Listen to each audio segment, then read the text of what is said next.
Good evening.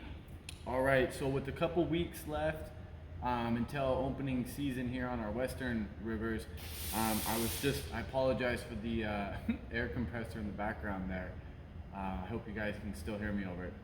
I wanted to go over gear. So maybe you're somebody that wants to get into spey fly fishing. You have no idea what kind of rod, the lines and all of that. I'm not gonna go in depth as far as what line you should get and sink tips. You may not even know what a sink tip is. I'm going to make this video very basic on what it is, so you have enough information to where you could go to your local fly shop and tell them that you saw some dude on YouTube or whatever, give me some information, it didn't make sense. Hopefully it does make sense. So I'm going to start off with the rod here. So I have a 13.5 6-inch rod that's a 7 weight, and I know this is going to be backwards in the camera, so I do apologize, but there you are, 7 weight, 13.5 foot rod. So I'll make this basic too. Your fly rods are going to be, the higher the number, the stronger they're going to be. So anything from like a 7 weight to a 9 weight, you're probably going to get something in the range of a fish, you know, capability of 15 to 35, maybe 40 pounds from there. Don't quote me on that. Again, go to your local fly shop and they will be able to get you lined up with the right gear you need and the right rod from there. The next thing is you want to get yourself a nice big Arbor Reel. You can see here, you can see how much that is going to hold from there. You have the orange, which is your running line, and the red, which is below that. That's going to be your backing, and the green part's going to be your head. So this part here is your sink tip, and what does all that mean? So when you go to a fly shop, you ask them, you know, hey, I want to get into a rod.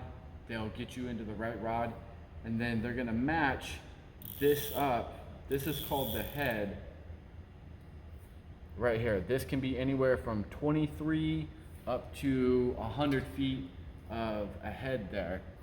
And again, I have a 23-foot head just because that's gonna be easy. It's easiest for me to learn how to cast on. Again, tell the fly shop what your experience is with your casting. More experienced casters are going to have longer heads because they're able to cast them better. Again, as I'm still learning, I'm using a shorter head from there. Those heads are what is going to help you cast off of your rod because that's the weight. So in traditional fishing, you have your fishing line, then you have your lure or your weight, and that's what casts it out. In this case, our head is what helps us cast it out from there due to the grain size from there. So I hope that makes sense and I hope that's not complicated. Once you get that section, you get the head that you need. So I have a Skagit head on this. This is 23 feet and it's 525 grains. The capacity of this rod, I believe, is 175 grains. So 575 grains, and I could go up a size in grains from there. So that's basically the rod. I have a Redington dually rod here, and the reel I have is a Loomis reel. Yeah, so that being said, you want to get yourself some sink tips. I have a sink tip wallet here, but I have multiple sink tips in here. You can see I have everything from a floating line to multiple sink tips here, more sink tips here. So your sink tips are going to be what gets you in the depth you want. So again, your sink tips can be anywhere, like the one I'm looking at here. This is from OPST. This is their commando head. This is a 12-foot section, and this is their bucket series here. So OPST is a very good beginning sink tip. It's 12 feet. It's not challenging to deal with as far as your casting. So I have the 3 of these. So they make one that is a run, which is going to be your, I believe it's 3 to 4 inches it sinks per second. And then they have their riffle, which is 5 to I think 7 seconds per or inch per second. And then they have their bucket, which I'm holding here, and this is 8 to 9 seconds. So your run's going to be your shallow, your riffle's going to be your medium depth, and then your bucket's going to be your deepest depth from there. And then attached to that, again, I'm not going to go down a rabbit hole on this. You want to get yourself, you could get yourself a pre-leader here. So this one here, it's 6 feet at 16 pound.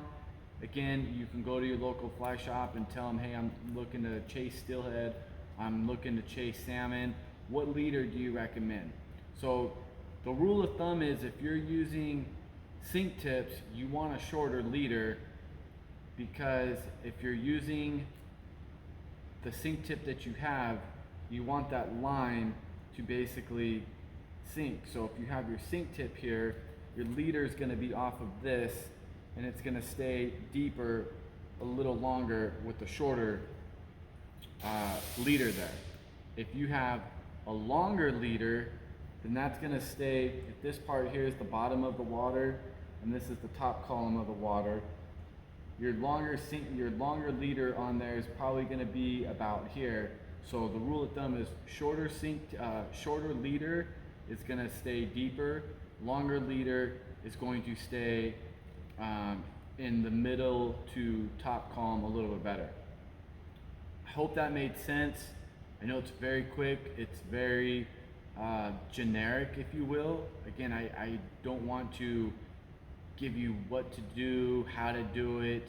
I hope this just equips you with enough information to where it leads you to curiosity of something you can go into a fly shop and not feel so overwhelmed that you're equipped with something. So in conclusion, you want to get yourself a nice Spey rod. You'll want to get anywhere between 12 feet 8 inches, or you can go all the way up to a 15-foot rod from there. I'm not going to get into switch rods, but again, switch rods are anything below 12 feet 8 inches. Get yourself a nice reel, get yourself a shooting head, and get yourself a floating line also, and get yourself some sink tips. Again, I highly recommend the OPST. It's great. This right here is my fly shop. It was 24 bucks. You get all 3 depths. You get your shallow, your medium, and your deep. So run, riffle, bucket. 90 bucks, you have all 3 sets for a good starter kit, and you can get yourself out there in the water. So if you guys have any questions, comments, feel free, reach out to me. I will try to answer them the best I can. If I don't have the answer, we'll find it together. So till next time, you guys make it a great day, and hopefully I'll see you on the river soon.